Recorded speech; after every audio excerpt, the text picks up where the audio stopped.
BTB Bankda müştərilərin depozit otağındakı saxlanıc yeşikləri seyflərdən 800 min manatlıq oğurluqda ittiham edilən 2 nəfər Belarus vətəndaşı 1976-cı il təvəllüdlü Babayev Aleksey Ramizoviç və 1990-cı il təvəllüdlü Grinkeviç Sergey Oligoviçin Bakıda məhkəmə prosesi keçirilib. Yeni Sabah günün səsi İnfoya istinadla məlumat verir ki, onlar bankdan pul və qızıl zinət əşyaları oğurlamaqda təqsirləndirilirlər. Banklarda müştərilər əmanət saxlamaqla yanaşı icarə əsasında saxlanıc yeşiyi götürüb, orada qızıl zinət əşyalarını, sənədlərini və sair saxlaya bilirlər. Təqsirləndirilən şəxslər də oradakı qiymətli əşyaları oğurlamaqda ittiham edilir.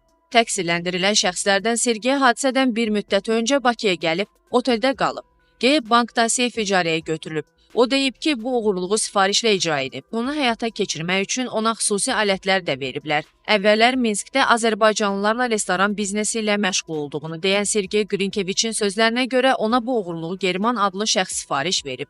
Bakıya öz hesabına gəlsə də, sonraki xərclərini də o ödəyib. Cinayətin hansı bankda törədiləcəyini, onun harada yerləşdiyini və sair məsələləri də Bakıda olarkən öyrənib. Heç açdığım seyflərin də kimə məxsus olduğunu bilmirdim. Təsadüfən açırdım. Həmin seyfləri açan alətlər vermişdilər. İcarəyə seyf götürmüşdüm deyə rahat girə bilirdim o yerə. Bir də gördüyüm işlərin videosunu çəkmək tapşırılmışdı. Sergey Grinkeviç vurduqları ziyanın məbləğinin ittihamda göstərilən qədər çox olmadığını da əlavə edib. Bu cinayət işində 5 nəfər zərər çəkmiş var. Nurlan Kazımlı, Fuad Lütfəliyev, Zibeydə Qurbanova, Reyhan Hacıyeva və Tuqay Rəhimli zərər çəkmişlərdən bəzilərinin bankdakı seyflərinə müdaxilə olunub açılsa da heç nə götürülməyib. Onlara ziyan dəyməyib. Onlar şikayətçi olmayıb.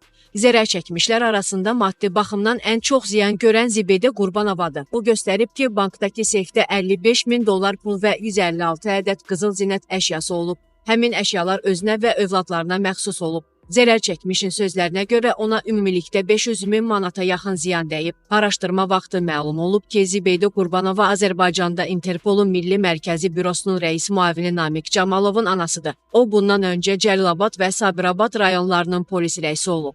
2023-cü ilin mayında Interpola rəis müavini təyin olunub. Zibeydə Qurbanovanın digər oğlu Natiq Camalov isə Qaradağ rayonu 38-ci polis bölməsinin rəisidir. O, əvvəl Səbail rayonu 9-cu polis bölməsinin rəisi olub. Əlavə edək ki, Bank BTB-nin səhmləri Prezident Administrasiyasının keçmiş rəhbəri, Milli Elmlər Akademiyasının sabiq prezidenti Ramiz Mehdiyevin ailə üzvlərinə məxsusdur.